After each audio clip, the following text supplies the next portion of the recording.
Hola, ¿qué tal amigos? Bienvenidos al canal Física para Todos. En esta oportunidad una entrega sobre la construcción de tabla de distribución de frecuencias para datos no agrupados. En el ejemplo que vamos a realizar disponemos de los siguientes datos a partir del enunciado. Un gran almacén dispone de un parqueo para sus clientes. Los siguientes datos que se refieren al número de horas que permanecen en el parqueo una serie de vehículos.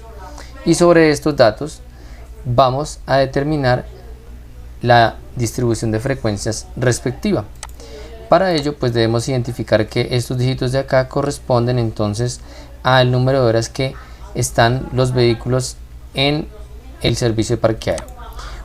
Recordemos que la x sub i hace referencia a los valores de la variable. En este caso tenemos que un valor posible de la variable es 1, el siguiente es 2, el siguiente es 3, el siguiente es 4, el siguiente en la secuencia es 5, el siguiente en la secuencia es 6, finalmente tenemos a 7. Estos son los primeros valores que se deben ubicar, que hacen referencia a los valores de la variable en la columna inicial. La segunda columna hace referencia a las frecuencias absolutas, es decir, el número de veces que aparece el 1 o una hora de empleo del parqueadero. Entonces, si observamos los datos, tenemos 1, 2, 3 y 4. Esa sería la frecuencia de 1. Miremos el número de vehículos, el número de permanencia de 2 horas. 1, 2, 3, 4, 5 y 6. Finalmente, continuamos entonces con 3. 1, 2, 3, 4, 5 y 6. Continuemos ahora con 4. 1, 2, 3. En la segunda fila no hay 4 y 5.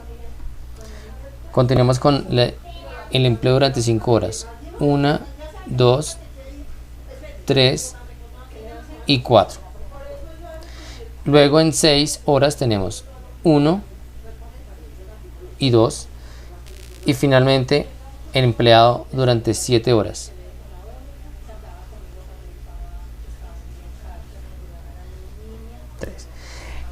Así que aquí ya hemos diligenciado la columna respectiva a los valores de la variable que hace referencia a las horas, y tendríamos también entonces la columna respectiva a la frecuencia absoluta.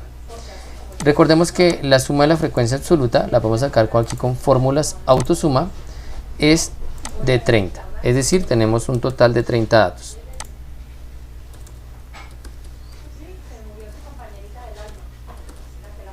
Listo. La frecuencia absoluta acumulada es la que hace referencia a la suma ordenada de las frecuencias individuales. Entonces empezamos por la primera, que es 4, y a esta le sumamos la siguiente, que es 6, y a partir de este renglón ya podemos extender hasta el último valor de fila y obtenemos una correlación entre el total de datos y el último valor de esa frecuencia, que deben ser similares, en este caso 30. La frecuencia relativa hace referencia a la división de la frecuencia absoluta entre el total de datos. El total de datos es 30 y nos surge un decimal. Podemos establecer el número de cifras significativas que queramos, podemos trabajar 2. Y para hacer extensiva esta fórmula hasta el último dato, debemos bloquear la celdilla del total de datos con el signo pesos. Una vez llegamos a este procedimiento, prolongamos hasta el último dato y allí tenemos ya el total respectivo. Recordar que la suma de la frecuencia relativa debe ser equivalente a 1. Bien. Luego la frecuencia relativa acumulada es la suma ordenada de las frecuencias relativas individuales. Empezando por la primera, que es 0.13, que luego se sumaría con la de 0.20. Aquí ya tendríamos la forma de extender la expresión hasta el último valor, y el último dato de esta frecuencia relativa acumulada debe corresponder con el valor de la frecuencia absoluta relativa, 1 y 1 respectivamente. El porcentaje debe ser la frecuencia relativa de cada una de las respuestas multiplicado por 100 y podemos prolongar entonces hasta el último valor de datos. Podemos dejar dos cifras significativas y podemos sumar para 100 en este caso y encontrar entonces que la suma de estos porcentajes es equivalente al 100%. De esta manera hemos finalizado nuestra tabla de distribución de frecuencias. Lo que resta a continuación es darle un poco de estética.